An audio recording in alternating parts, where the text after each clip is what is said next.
Before my final drive, I had to pack. I was not happy.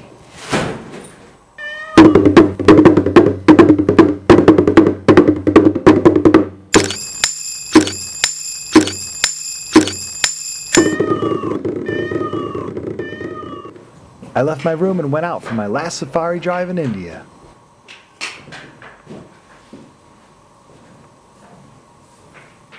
But before the drive, I had to drop off a present for my little friend at the park entrance. It was sad to know that this was the last time I'd be heading out in the park. Hopefully I would see some tigers. Rajesh, my guide, had a hunch that the tiger cubs I saw eating that morning would now be in search of a water hole for a long evening drink. There were two to choose from nearby, but our first choice was the right one, as there it was. Oh wait, that's just a deer. But wait, now that's a tiger. One of the three cubs I saw that morning on my elephant ride. Look how beautiful that scene is, with the reflection and all. It is times like this I just want to kick myself for not having stronger camera skills. I took some photos, sort of blurry, and kept on filming. I wondered what this little cub thought of all the jeeps with people in them trying to get in position for that perfect picture. Tourism will be a part of any tiger's life here in Bandhavgarh. The income and interest from tourism has to be weighed out with also what's good for the species as a whole, as they do need their own space and quiet times away from all this. But this little one really didn't seem to have a care in the world right now.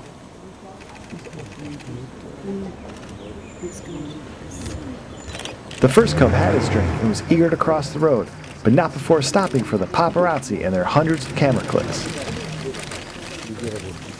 The other cub must have been camera shy, as it positioned itself just behind a branch for its long drink at the water hole.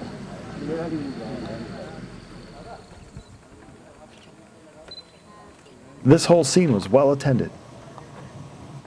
As we waited for the third cub to emerge, I reflected on just how lucky I was on my first trip to India with seeing tigers on so many of my drives. We heard something not too far from the jeep. Just look at that excellent camouflage.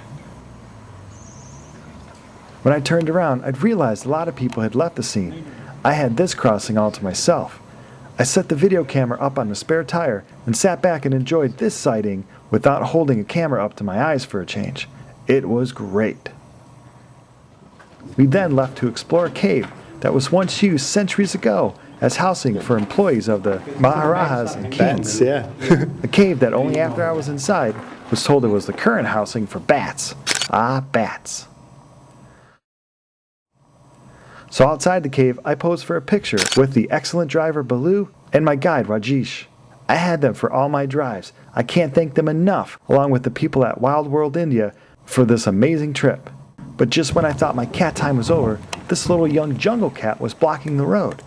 I'd seen an adult that morning but had no proof, but now I caught one on film. To see any small species of wild feline on safari is a rare treat. We then walked up to a statue from the 10th century of Vishnu, who's called the preserver of the universe. I gave thanks to all those involved in preserving this beautiful habitat, which is home to my favorite animal, the tiger.